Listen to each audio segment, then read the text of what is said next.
What's up, everybody? Omar Mohamed here, and today I want to talk to you about the top mistakes new investors, beginner investors make, and different ways you can avoid these mistakes when you're getting started. Mistake number one is not preparing.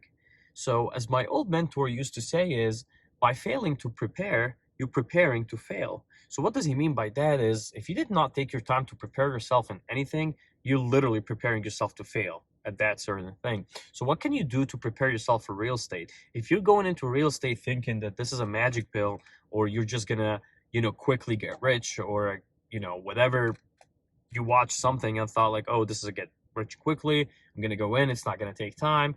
By the first time you face a challenge, you're gonna end up quitting.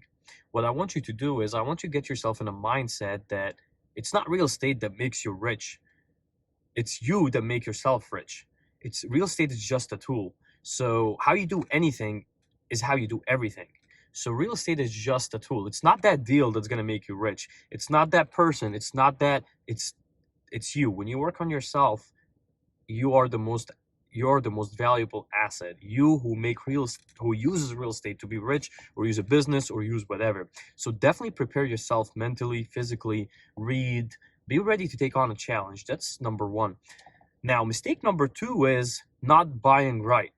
The most important number in whole real estate for me, I would say, is the purchase price. And why is that? There's so many numbers in real estate, but you cannot control these numbers. The only number you can control is the purchase price. You cannot control the ARV price, which is the after repair value, or what the market says your house is worth after it's fixed.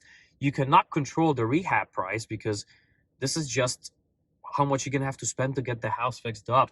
But you can definitely control the purchase price and negotiate to make sure you are into the deal with enough equity, you have enough meat on the bones to make sure you have some profit when you're done. We do not just go buy houses, fix them up to bring them up to the ARV, and we made no money.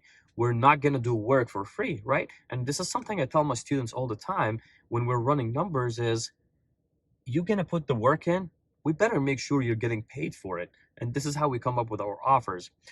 So definitely make sure when you're making your offers, you're running your numbers correctly, so you have enough equity. Usually we say within 70%. I like to be lower than 70. 70 is the max. Now, mistake number three that I see a lot of new investors do is miscalculating the rehab price.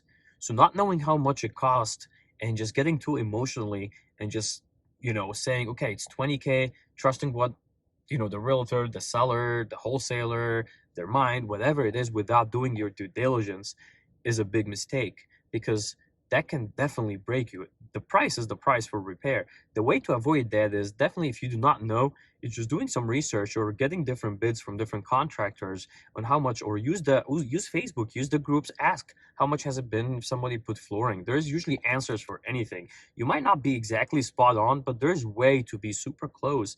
And that's what we teach in our lessons as well. But Facebook groups is a great way. There is